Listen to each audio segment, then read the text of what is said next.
Call me crazy, but I got the Tennessee Titans upsetting the Los Angeles Chargers this weekend, and I'm going to tell you exactly how they're going to do it on today's edition of Locked On Titans.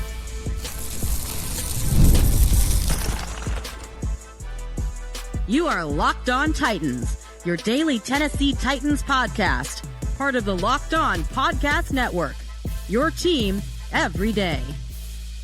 Welcome to the Locked On Titans podcast. I am your host, Tyler Rowland. Titans fans, today's edition of the Locked On Titans podcast is brought to you by Mazda. Like our favorite players, Mazda sweats every detail because when you make every move count, pulling off the unexpected is only the beginning. Stay tuned later for highlights in this week's Mazda Moving the Game Forward moment of the week. It's Mazda Move and Be Moved. On today's show, I'm going to tell you exactly how the Tennessee Titans can upset the Los Angeles Chargers at home. There are some obvious ways that the Tennessee Titans can get some advantages, and they'll need to get a little bit lucky as well. We'll go over keys to victory, players to watch, my final predictions for this game as well. Before we dive in, I do want to thank you for making Locked On Titans your first listen each and every day. Remember, Monday through Friday, Tennessee Titans content all year round, always for free. Make sure that you get subscribed, stay subscribed. It's your team every day here on the Locked On Titans podcast. Speaking of every day, shout out to my everydayers out there tuning in Monday through Friday.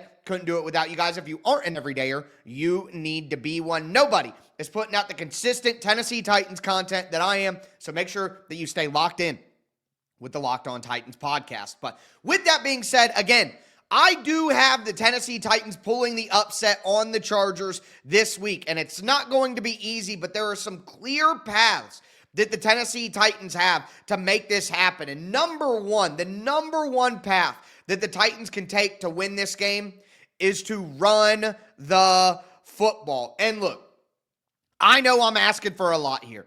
The Tennessee Titans have not been a good running team this year. They're the worst running team in the NFL. But I think a lot of that has to do with the overall health of the offense and the fact that the Titans have been down by so much in so many of these games. But if they want to find a way to win here, they have to run the ball on the Chargers because that's something that other teams have been able to do as of late. Right now, the Chargers are only the 17th best run defense in the NFL. They're giving up 112 yards per game. And something that I talked about on yesterday's crossover episode, go look at their last 6 games. Yes, their very last game against the Minnesota Vikings, they held the Vikings to 34 rushing yards, and that looks great. Yep, and they got Khalil Mack back, like my guy David Drogemeyer mentioned yesterday. But the 5 weeks before that, 118 rushing yards allowed, 161 rushing yards allowed, 163 rushing yards allowed, 137, 120. Like, this is a defense that can be run on. And I know that Khalil Mack makes a big difference. He's a good player even at his age. But Khalil Mack isn't the difference between 34 rushing yards and 160. You know what I mean? Like the run deep, he isn't that impactful to where he is making up for the rest of the defense. So I think the Tennessee Titans absolutely have a chance here to get back on track in the ground game. And if you can get the ground game going, it leads to other opportunities for the Titans. And one of the biggest problems for the Titans offense the entire year, we've talked about it the entire season, is there are too many 3rd and long, too many 2nd and 10s. Like the yards to go are the highest in the NFL, and it's just killing them. You know what I mean? Especially when you have protection issues and you have wide receivers who can't separate very well. It's going to be tough to complete 3rd and 10s, 3rd and 8s, 3rd and 11s all the time. So if you're able to run the football, and not being able to run the football this year has been maybe the prime reason for those yard to gain situations being so long. So if the Tennessee Titans can run the football on a Chargers run defense that has been very up and down this year, that will allow them to stay out of those 3rd and long situations, have more easy conversion opportunities, and allow them to drive the football down the field. So I think if the Tennessee Titans are able to run the football in this matchup, they're going to have a great opportunity to pull the upset. And the reality is, you look at what the Chargers have done in that realm, and it is a possibility. I am not going to sit here and tell you that it's likely, I'm not going to pretend like it is. But I think the Titans are going to be able to do it. I think the Titans go over 100 yards rushing this week. I think they're able to have success on the ground with the two-headed punch, or the two-handed punch. How do you punch with your head? That's not very logical. But the two-handed punch of Tyjae Spears and Tony Pollard, and I think getting Tyjae Spears more involved will help as well. And we'll talk more about Tyjae when we get to my players to watch on offense. But the second key to victory for me is the red zone. So the Chargers are going to move the ball, folks. They're going to move the ball. The Titans defense is not in a position to hold down Justin Herbert, his weapons, all of that. That's not going to happen here. But you want to look for a weakness with this Chargers team, especially on offense. Their red zone conversion rate is 46.4%, 27th in the NFL. They are one of the worst red zone offenses in the NFL, and I think a main reason for that is while the Chargers' run game has been okay and they've had good moments, they ran for 1,000,000 yards on the Vikings last week. But the Chargers' run game hasn't been very consistent this year. And when the offense has had issues, it's because they cannot consistently run the football. And when you're in the red zone and you have short yard situations and the defensive backfield doesn't have to drop back as far because there's less field to cover, that allows safeties to get back up into run fits. Linebackers don't have to drop back too far. It's harder to run the football and harder to operate in general in the red zone, and the Chargers have struggled in that realm. So I think, again, the Chargers are going to move the ball. They're going to go up and down the field from the 20 to the 20. The Titans aren't going to be able to stop them there. But if they can hold the Chargers to some field goals instead of touchdowns, it gives the Titans a great opportunity to keep this close, to stay in striking range, and ultimately pull an upset. So the Chargers' red zone woes on offense are going to give the Tennessee Titans an opportunity to stay in the game if they can take advantage. The Titans' defense has just been okay in the red zone, 60% conversion rate on them. That's 18th in the NFL, middle of the pack, really. But I think the Titans have an opportunity here to really take advantage. And again, you hold the Chargers to some field goals in this one, you're going to have a great opportunity to win the game. And then finally, we talk about what the Titans can do on offense, run the ball, what the Titans can do on defense, win the red zone battle. But at the end of the day, the Titans are major underdogs here. They're going to need Justin Herbert to just play poorly.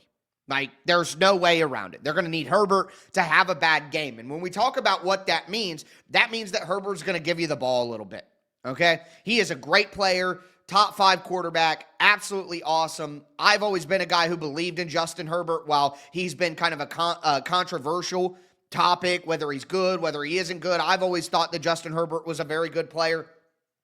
But the reality is he has to play poorly for the Titans to have a chance here. He has to miss a couple throws that lead to some, third down stops. He's got to miss a couple throws that lead to some field goals in the red zone like we talked about. And he's got to give the Titans the ball a little bit. The Chargers have lost 3 games this year. They're 5-3.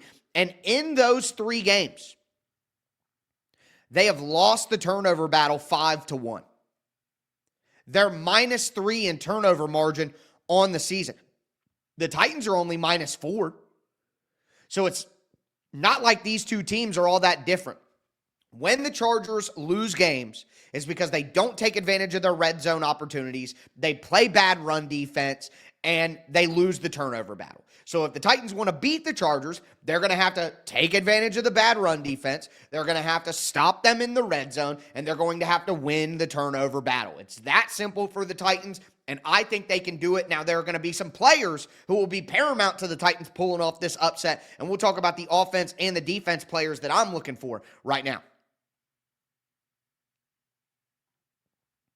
Do want to let you guys know that today's episode is brought to you by Mazda's Moving the Game Forward Moment of the Week. And for those who believe it's not just about playing the game, it's about redefining it. There are moments that do more than put points on the board. They move crowds, they move culture, and they keep the game moving forward. This week's moment that moved the game forward is the performance of Chim, Dike, the Titans' 4th-round rookie wide receiver out of Florida, had 7 catches, 93 yards. He's Number 5 in the NFL over the last 2 weeks in receiving yards with 163, having a bit of a breakout, and that comes on top of the performance that he's putting on special teams where he leads the NFL in all-purpose yards. Chim Dike has been absolutely fantastic in that regard as a special teams player, as a wide receiver now he's starting to step up. He is truly moving his game forward, even if it hasn't resulted in wins for the Tennessee Titans. But when you follow what moves you, the unexpected is only the beginning. And just like there's more to every highlight, there's more to a Mazda vehicle. It's Mazda. Move and be moved. Today's episode is also brought to you by FanDuel Sportsbook. The NBA is back, and there's no better place to get in on the action than the official sports betting partner of the NBA, FanDuel. Even if you missed the start of a game or you want to ride the hot hand, FanDuel has live bets on everything from who will score next to fourth quarter comebacks. Plus, you can even combine your live bets into a same game parlay for a shot at a bigger payout. It keeps every game exciting, whether you're looking for your team to make a late push or you're just checking out some of your guys on your fantasy basketball team. Right now, FanDuel is giving new customers $300 in bonus bets when your first $5 bet wins. Again, FanDuel is giving new customers $300 in bonus bets when your first $5 bet wins. So head to FanDuel.com to sign up and play your game with FanDuel, the official sports betting partner of the NBA.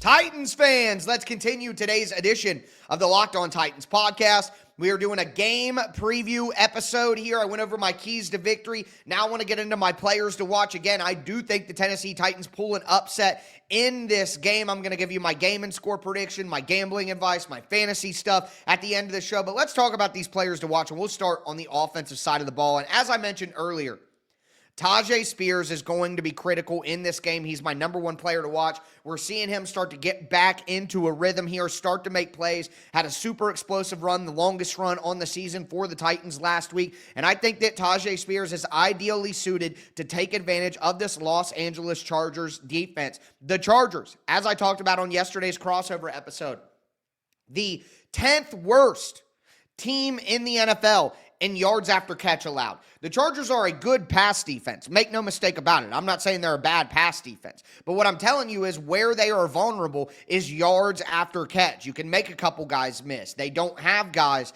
that are super quick in the back end of the defense. The linebacker group outside of Deion Henley, the defensive backfield without a guy like Derwin James, Tarheeb still is banged up. A lot of their good players are not out there, and even if they were, it's not an overly fast defensive backfield. We know a guy like Elijah Molden, who's carved out a really nice role there with the Chargers in the few years since the Titans have traded him. Really good player, but Molden is not a fast guy. He's not a speedster by any means. We know that Denzel Perryman, an older veteran linebacker, is not a speedster. He's a heavy-handed, run-stopping type guy. Deion Henley, yes, great speed for a linebacker, very athletic, no mistake about that, but I think there's a great opportunity for the Titans to take advantage of the lack of speed in the back end of the defense of the Los Angeles Chargers. Now, do I think the Titans will be able to attack downfield with that speed? No, I don't, because the Chargers are so good playing their two high coverages, backing off, not letting anybody have anything deep. They're not a team that's going to give up a ton of explosive plays down the field in the passing game, but and this is beneficial to Cam Ward. You can dump it off short, you can make a guy miss, and then you can take advantage. And I think Tyjae Spears getting the ball out of the backfield, dumping it off on a screen, motion into a quick swing pass. I think those things can really help the Titans, and I think Cam Ward really has to be dialed in to dumping down to his checkdowns. And it goes past Tyjae Spears, but I think Spears is ideally equipped to take advantage of this opportunity. Again, 10th worst team in the NFL in yards after catch, yardage allowed. So that's something that Tyjae Spears should be able to take advantage of. But Chim Dike, we just talked about Chim Dike having a little bit of a mini breakout here, okay? showing that he's more than just a returner. He's a guy who can make plays as a wide receiver. And with Calvin Ridley still not practicing, probably not going to play in this game, the lack of weapons that the Titans have, the lack of speed that the Titans have on offense, I think Dike has a chance to do something awesome this week, and getting him involved in the quick stuff. And I don't mean just wide receiver quick screen. Let's get him on some short drags across the field. I thought last week we saw some very interesting stuff where what the Titans have done at times this year is they've had a wide receiver as a wing back right past the tight end off the line of scrimmage. And then on run plays, the Titans have slid that wide receiver into the C gap in between the tight end and the offensive tackle. Well, last week, the Titans did that off of play action with Chim, but instead of blocking, of course, because it's play action, he actually got into a drag route into the flat, and the Titans were able to dump it off to him. He was able to make a guy miss, break a tackle, and get up the field for a 20-yard gain. I think that's the type of thing that the Titans are going to have to do with Chim. They're going to have to get creative with getting him opportunities on linebackers, on safeties,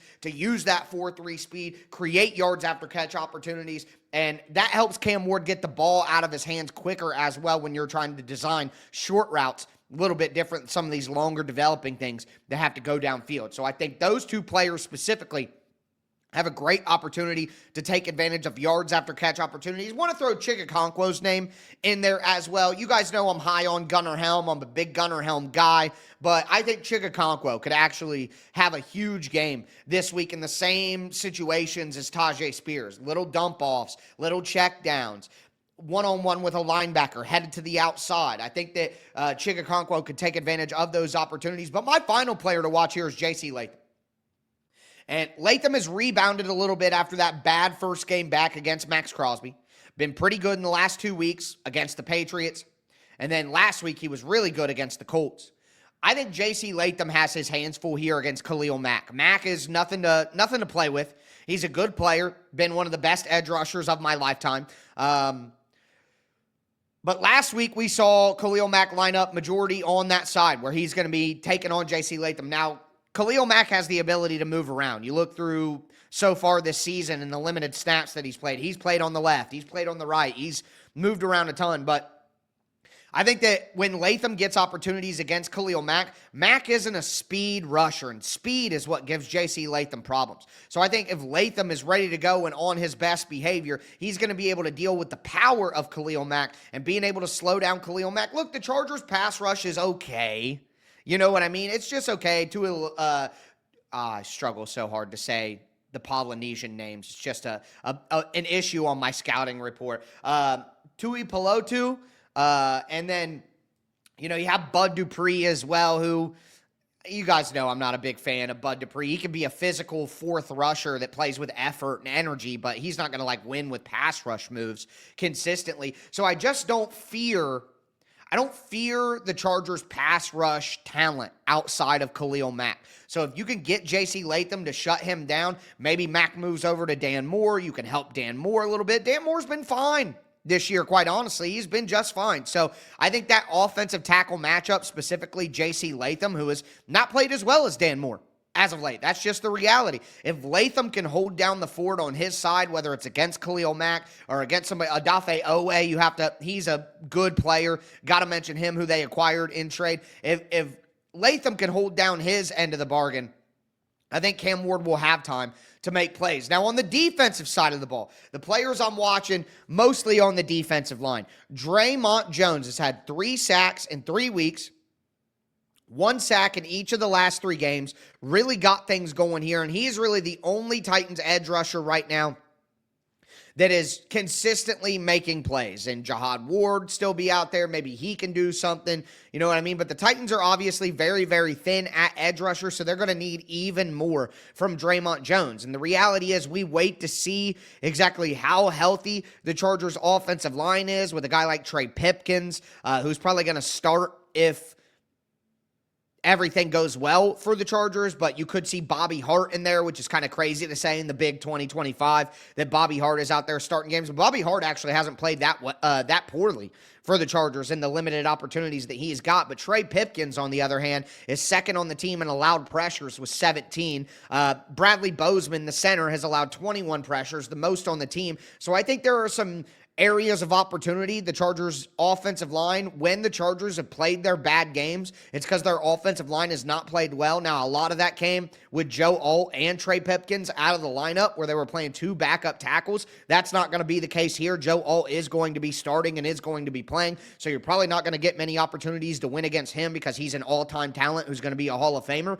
But Dre'Mont Jones against Pipkins, Dre'Mont Jones against Hart, I expect Dre'Mont Jones to win a little bit of that. And if he could throw that inside spin move on those guys after getting them to overset wide, I think that'll give him an opportunity to put some pressure on Justin Herbert. Again, Bradley Bozeman, not a great interior player. I think Tyjae Sweat, who is my second player to watch on the defensive side of the ball, has to dominate. And, we haven't talked about the run game of the Chargers because I just don't think it's that important. I think the Chargers could not run the ball at all and still have a chance to beat the Titans because Justin Herbert and his weapons are so good. But at the end of the day, Tyjae Sweat has the ability to blow up the interior of the Los Angeles Chargers offensive line. And if he's able to do that, that interior pressure on Justin Herbert could create some turnover opportunities. So I'm looking at Dre'Mont Jones against the backup right tackle, or if it's Pipkin, well, it'll still be a backup because technically Alt is their starting right tackle and Slater was their starting left. So no matter what, it's their backup offensive tackle. But a backup offensive tackle on the right-hand side of Dre'Mont Jones could take advantage there, and Tyjae Sweat can win quite consistently. Tyjae Sweat's been the Titans' highest-graded player per Pro Football Focus in back-to-back weeks. I don't think it's been as good as the grading, in my opinion, from what I've seen, especially in run defense and anchoring down and holding your gap. But nonetheless, he's a talented player. The Titans need him to ball out, and if he can shut down the run and then get some pressure in the pass, helping Dre'Mont Jones from the outside, the Titans have a chance to create some of those turnover opportunities and put Justin Herbert under pressure where 4 of his 6 interceptions have come. Finally, Amani Hooker. Hooker has been terrible this year. Absolutely awful. And this week, he's going to have to step up, all right? Number one, Xavier Woods might be out in this game, which means we're going to see more Kevin Winston, but I don't think Kevin Winston is ready to play the big nickel role, which is the slot cornerback on early downs, and I don't think he's ready to play the dime package linebacker role just yet. I think they want Kevin Winston in the back end, playing zone defenses, hanging back, using his speed to cover the field. Amani Hooker is slowed down significantly, so if I'm Amani Hooker, or I'm the Titans, I'm going to have Amani Hooker as the big nickel because Xavier Woods is usually that guy, and he might be injured and out for this game. Quandre Diggs isn't fast enough. They don't trust Kevin Winston to be up that close with all those responsibilities. So I think Amani Hooker will slide to the big nickel. He'll slide to a guy who can take on Oronde Gadsden, the rookie tight end who's breaking out right now for the Chargers. I think if Amani Hooker has a good week, it gives the Titans defense a great opportunity to do what they need to do to get this win. But with that being said, again, I do think the Tennessee Titans pull the upset. I'm going to give you my score prediction, my gambling, my fantasy advice as well. It's Locked On Titans, your team every day. Do want to let you guys know that today's episode is brought to you by Rougier. Let's be real, making excuses doesn't solve anything. We've all heard them before. It's just stress. I'm tired, or it happens to everyone sometimes. But when it comes to performance, sometimes your body needs a little extra support, and that's where Rougier comes in. Rougier.com offers fast-acting, doctor-prescribed treatment for ED designed to help you stop making excuses and start making moves. Rougier makes it easy to get started. You just connect with a board-certified doctor 100% online, no awkward waiting rooms, no in-person appointments. If prescribed, your treatment ships discreetly straight to your door. The process is fast, simple, and private, and it's all handled by real doctors. It's about confidence, connection, and getting back to the moments that matter. Visit RUGIET.com/LockedOnNFL to get 15% off your first order. Once again, that's RUGIET.com/LockedOnNFL. And don't forget to use our code LockedOnNFL so they know that we sent you. It's Rougier. Stop making excuses and start making moves.